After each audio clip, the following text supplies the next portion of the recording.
Hey guys, Crew Blind Way back. I'm Rick. Hi, Maggie. We're here with Ghost in the Shell Standalone Complex. Last time, We had Tachikoma Day. we did. Uh, Darn, what's the name of that movie with the talking baby? Baby's Day Off? Baby something. It's like that, but with Tachikoma. Baby's Day Out. That's it. okay. We had that, but with Tachikoma. And it found a brain of a filmmaker who made the perfect film, and people watched it till they died. Are they dead, though? Or are all their ghosts just in there experiencing it? Well, it sounded like they were going to shut it down, and like people were going to wake up from it wherever they were, like the hacker there. Oh. Like he would be forcibly ejected out of it and woken up, and then they're going to stick the film director in his own little cyber jail. I mean, like. If as long as they could like limit exposures, like that would be a great show. Also, it's just not being properly regulated safely. Like too much of anything's a bad thing, right? Yeah, I'm not even sure if the film director even did a crime. I don't think so. I think he just created his own perfection, and he didn't regulate the consumption. Yeah, it's like the person, like Blizzard, who made StarCraft. Are they responsible for the person who played it until they died? You know, probably not. It's a good game, though. All right, next episode.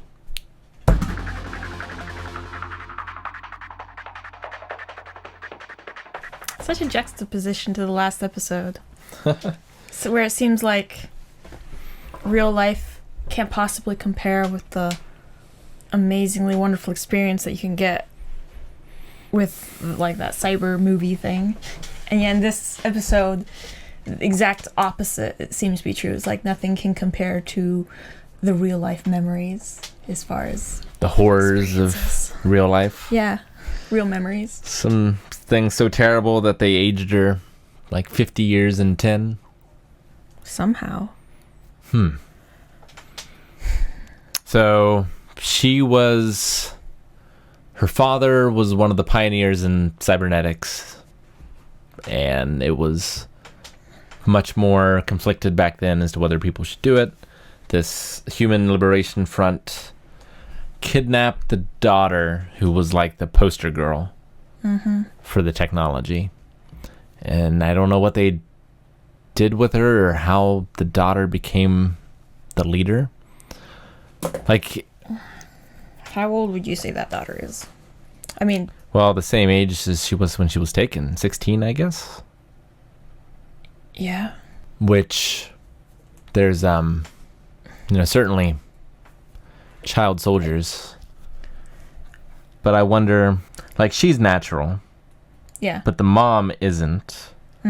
But obviously the daughter loves the mom, so she is... Do you call that love? Like, I don't know exactly. I have a feeling that the daughter was brought up in a super, super brainwashed setting. And... She didn't want them to, like, touch the mom or mess with her at all. I don't know. Keep her close? Like... Keep your friends close, keep your enemies closer. Like, I could see it become some ritualistic abuse to a certain point of the original girl who was the poster child. Because when they got the DNA, did they get the DNA, like, was the DNA at the scene and they just assumed it was the young girl that looked like her? Or did they actually get it from the girl? Like, is the girl a clone? Or is the girl actually her daughter? If it's actually her daughter, who's the father? Abuse. And the mom seemed to want to leave. Yeah. And abandon the girl. Oh, yeah. Why? And the guy, the agent, did he hack into the girl or the old woman? I think he hacked into he couldn't hack into the girl. She's totally natural. Organic. That's right. So I think he hacked into the old woman, discovered everything that she'd gone through. Yeah, those memories were so terrible he couldn't handle them. Yeah. I mean, I don't think she would have actually harbored any, like, for that daughter. I don't think you could, like, genetically, sure, it could be a daughter, but I don't think she was like raised in any way that of like a to replicate that relationship. Just wonder why they kept the mom around. I don't know. Is there some... Did they... As I said, maybe it was like kind of a ritualistic abuse at a certain point. Like, look at what your cybernetics has done to this person. She looks like an 80-year-old woman. Maybe. I don't know. Because it's not like... It was implied that the daughter didn't choose the cybernetics, right? Yeah. I mean, that was my take on it, at least. Especially since she didn't need it, but it was basically advertising for her father's company. So it's like stoning a woman for adultery if she was raped. Yeah. You know? Like, how is it this girl's fault that she goes against your ideals or morals? Exactly. And you can't always be in a firefight with Section 9. Some days you have to just, punch the punching bag you have locked up in the cellar. Yeah. Well, and it seems like they're losing the battle, too. Like, cybernetics seem to be more and more accepted as time goes on. How old's the Major? Like... Well, she got her implants when she was 8, right? Very, very young. Yeah. And... But I don't know how long ago that's been. Like, she knew about... Her and some of the other team members knew about this case. It sounded like they were alive when it happened. And maybe working. Well, maybe. But I don't know if they were working in Section 9, because I would like to assume that they would have solved the case. Exactly. If I'll they had be had honest. When I first heard this thing, it's like, it wasn't solved 16 years ago. It's like, why wasn't Section 9 on this?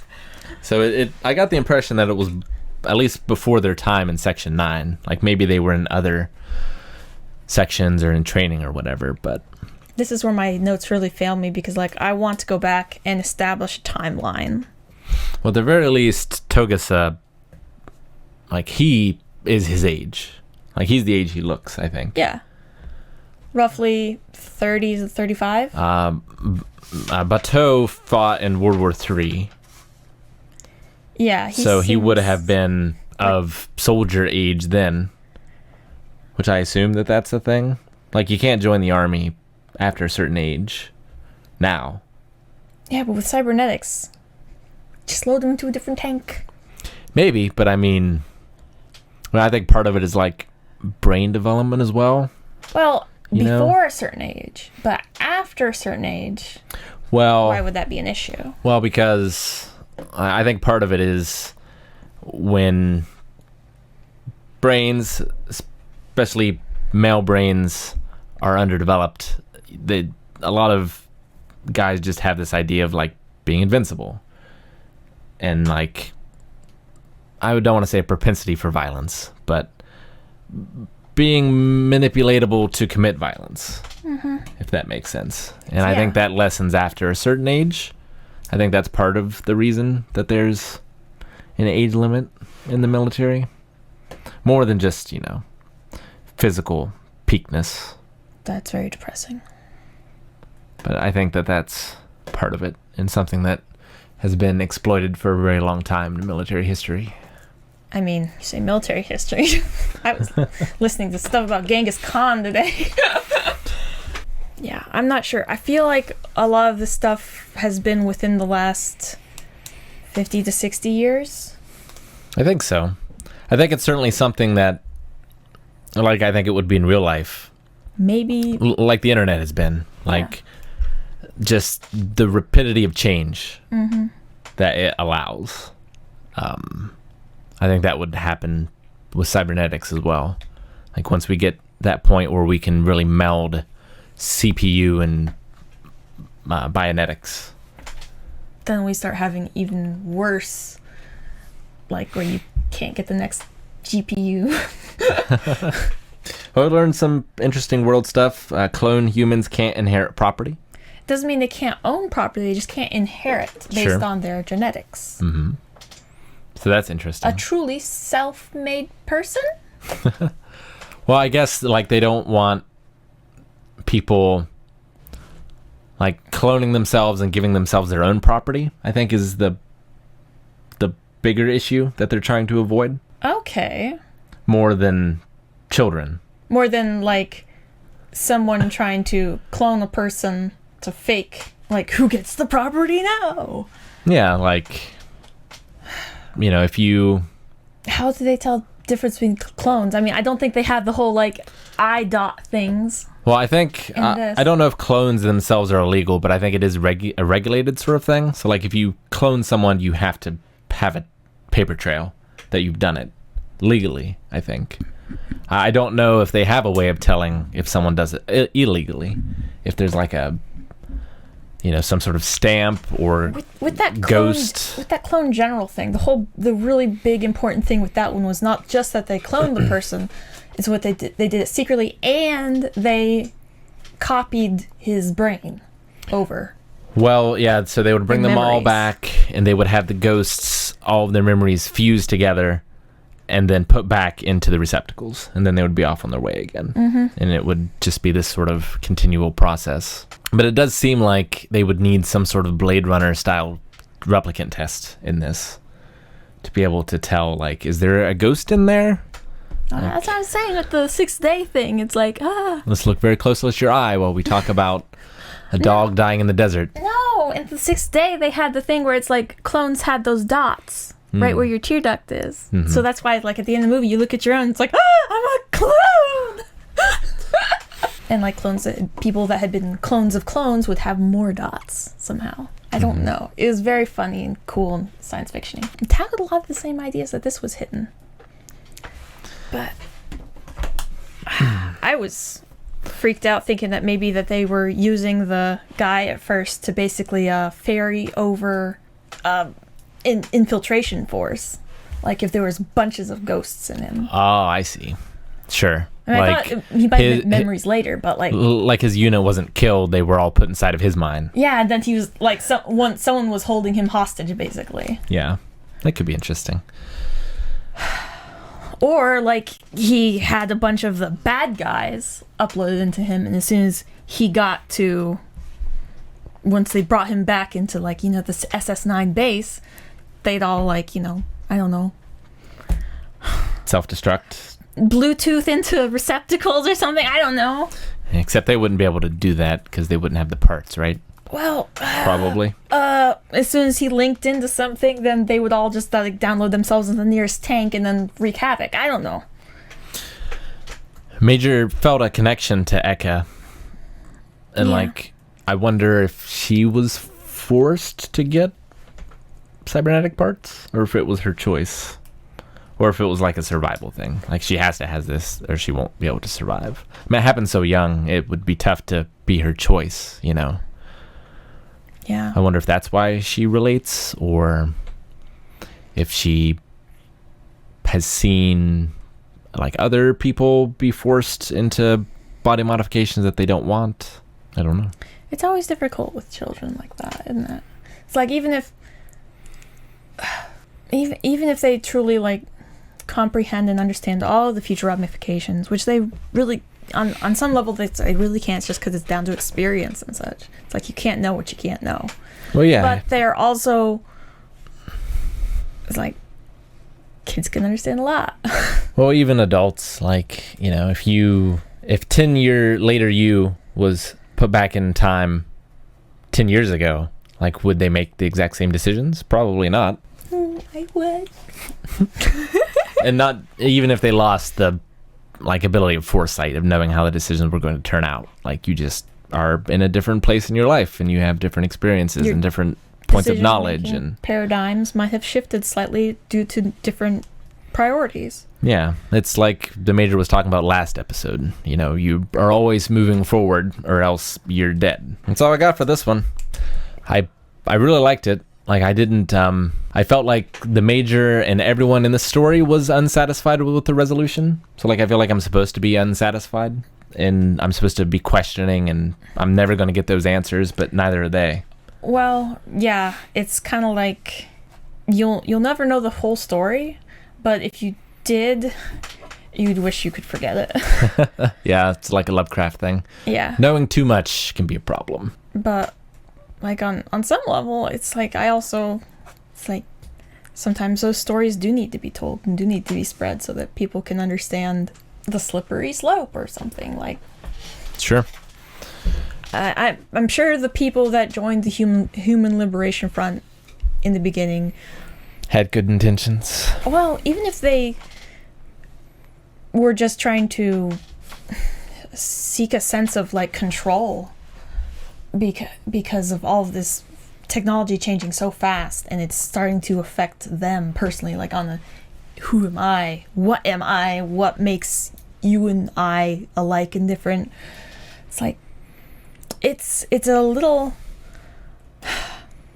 Well, if you can quantify... Is it a place of fear, or is it a place of...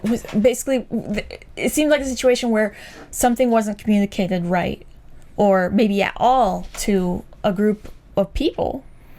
Well, if you can cyberize memories or people and like turn someone into ones and zeros, like as soon as you do that to any person, then every person is now changed forever. Yeah. Regardless of whether they want that or ever have that, like now that it's a possibility, that just changes what humanity is. Yeah, you've crossed the line, you can't take it back.